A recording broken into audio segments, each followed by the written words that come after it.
When I first moved into my new home, I noticed some strange things happening. My neighbors were frantically moving out. What on earth was going on? My husband and I approached them curiously and tried to find out what was happening. But when the neighbors saw us, they fled as if they had seen a ghost. They sped away in their car, seemingly afraid that we would catch up with them. We walked out onto the main road in confusion, only to find it filled with cars. They were fleeing as if a plague had struck. Though confused, we sensed danger and decided to follow them out of town. But as we were leaving the town with our children, something even stranger happened. Cars that had just left began turning around one after another and returning to the town. What were they doing, going back and forth like that? Suddenly, my husband slammed on the brakes, fortunately avoiding a collision with the stopped vehicles ahead. It was then that I realized there was a severe traffic jam ahead. The tunnel leading out of town was already heavily guarded by government troops. Helicopters circled overhead, urging residents to return home and wait for rescue. I sensed that something terrible was happening. While some residents had returned following instructions,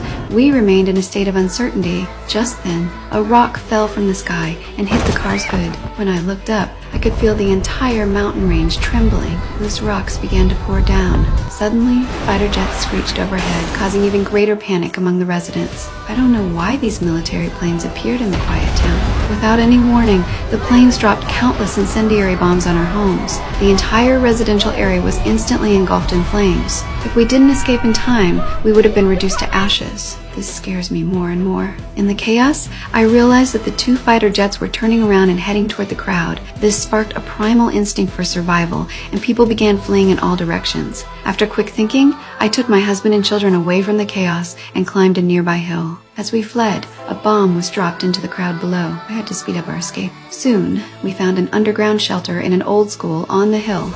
It was specifically designed to withstand a nuclear explosion. We quickly pried open the sealed hatch, climbed down the ladder, and entered the darkness. Just as the hatch closed, a bomb exploded directly above my head. This was my first close encounter with the power of a bomb. Fortunately, the shelter was sturdy enough to protect our family from harm.